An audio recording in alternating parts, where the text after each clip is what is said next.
Forbes 40 Under 40 had just featured me as the marketing prodigy who transformed struggling brands into gold. My TED talk about digital innovation had surpassed 2 million views. I had everything society told me I should want: the corner office, the 7-figure salary, the penthouse apartment with views of Puget Sound. That morning, I sold it all for 98 cents on the dollar and disappeared. My name is Elizabeth Chen, and this is the story of how I died. At least, how Elizabeth Chen, marketing director and corporate rising star, ceased to exist. What emerged from that death was something far more real than the carefully curated image I'd spent decades building. The email that changed everything arrived at 3:47 a.m. on a Tuesday in September. I was still at my desk, preparing for a board meeting where I would present our latest marketing strategy.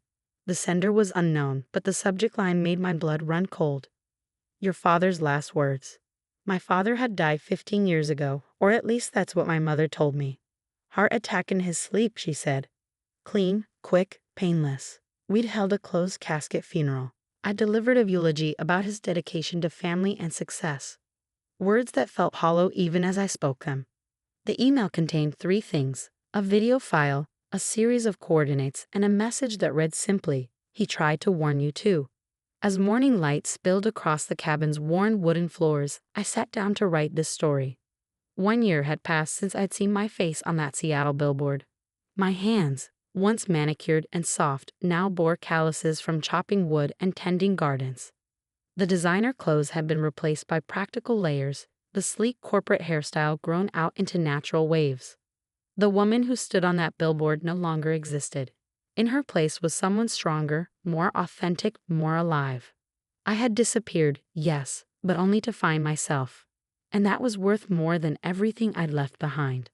The video of my father haunted me during those first weeks in Wolf Creek. His gaunt face and haunted eyes were so different from the polished executive I remembered. In the recording, he sat in what I now recognized as this very cabin, sunlight streaming through the windows behind him as he spoke about the emptiness of success without purpose. I spent my days learning the rhythms of this new life. Mary, the elderly waitress from the diner, turned out to be a master gardener. She taught me how to coax vegetables from the rocky Montana soil, her weathered hands guiding mine as we planted seedlings in the spring. Tom, a former environmental lawyer who'd made his own escape from corporate life years ago, showed me how to maintain the solar panels and generator that powered the cabin. The town itself became my classroom. These people, who might have seemed simple to my former self, possessed knowledge and skills that no MBA program could teach. They understood the difference between making a living and making a life. Each day brought new lessons in both practical skills and deeper wisdom. I found my father's journals in a locked chest beneath the cabin's floorboards. The combination was my birthday. He'd wanted me to find them. The pages chronicled his journey from corporate success to spiritual awakening, from marketing executive to seeker of truth. He wrote about the toll his work had taken on his soul, how each successful campaign felt like another brick in a wall between himself and authenticity. The greatest illusion, he wrote, is not that we can buy happiness, but that we can sell it to others without losing our own. His words resonated deeply. How many times had I crafted campaigns designed to make people feel incomplete without our products? How many millions had I spent convincing people that happiness came with a price tag? The irony was that I'd been my own best customer, filling my life with expensive things that never quite filled the void inside. Winter arrived with a ferocity I'd never experienced in Seattle. The town taught me another lesson then: the importance of community. Neighbors checked on each other during storms, shared supplies, and gathered for weekly dinners where stories and laughter warmed us more than the hearty food. I learned that true security came not from a hefty bank account, but from being part of something larger than yourself. As snow blanketed the landscape, I began receiving emails from people who'd read about my disappearance in the business press. Some were curious, others critical, but many expressed a yearning for their own escape. A young investment banker wrote about feeling trapped in a golden cage of success. A marketing executive confessed to crying in her Tesla every morning before work. A tech entrepreneur admitted that his billion-dollar valuation felt meaningless. Their messages stirred something in me. I recognized their pain, their longing for authenticity in a world of artificial achievements. Using the cabin's satellite internet connection, I started a blog called Finding Your Way Back.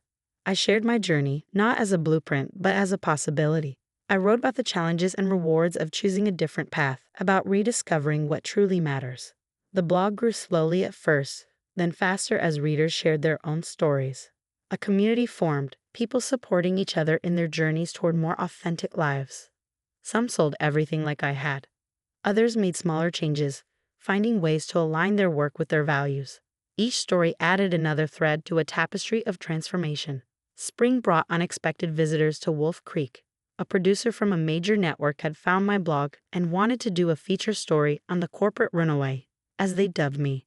I declined politely but firmly. My journey wasn't meant to be another commodity for consumption, another story to sell alongside weight loss miracles and get-rich-quick schemes. Instead, I focused on deepening my connections within the community I'd helped create. The blog evolved into a platform where people could share resources and support each other. We organized small gatherings in different cities where members could meet and discuss their transitions. These weren't networking events or professional conferences. They were honest conversations about fear, courage, and the challenge of building an authentic life. My mother's email arrived on a warm June morning. I hadn't spoken to her since leaving Seattle, though I'd sent occasional messages letting her know I was safe. Her words surprised me. "I need to tell you the truth about your father." We met at a small cafe in Missoula, neutral ground. She looked older than I remembered, or perhaps I was just seeing her clearly for the first time. She brought a box of letters, correspondence between her and my father from the years after he disappeared. "He never stopped loving us," she said, pushing the box across the table. "But he couldn't continue living a life that was destroying his soul." I was too afraid to understand then. Maybe I am only beginning to understand now. The letters revealed a side of my father I'd never known. He wrote about finding peace in simplicity, about rediscovering joy in small moments. He described helping others who, like him, had lost their way in pursuit of success. Some of the postmarks were from places I'd never heard of, small towns across the country where he'd left his mark. My mother and I talked for hours. She spoke about her own struggles with maintaining appearances, about the pressure of being the perfect corporate wife and mother. "Your father's disappearance shamed me at first," she admitted.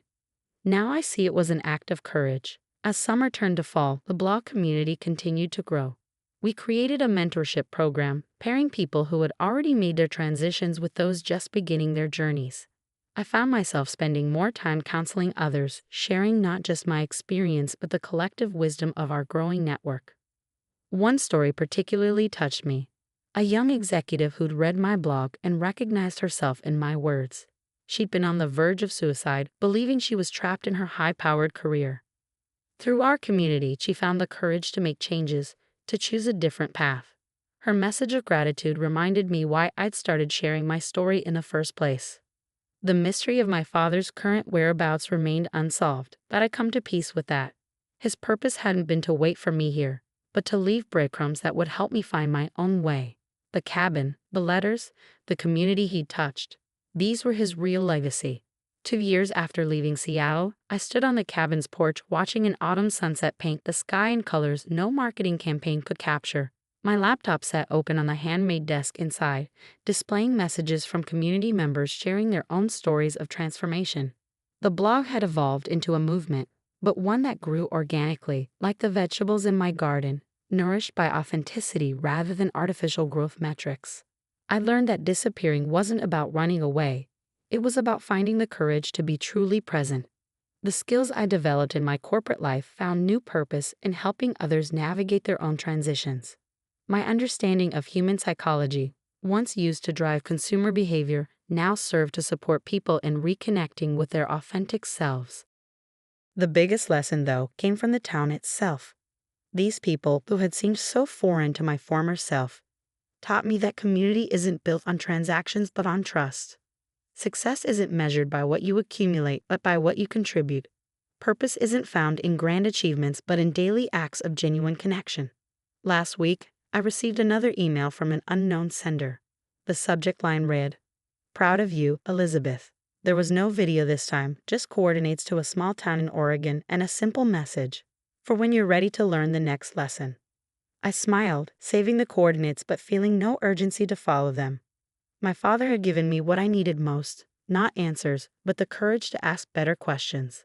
The path forward would reveal itself when the time was right. For now, I had work to do here. Real work, soul work.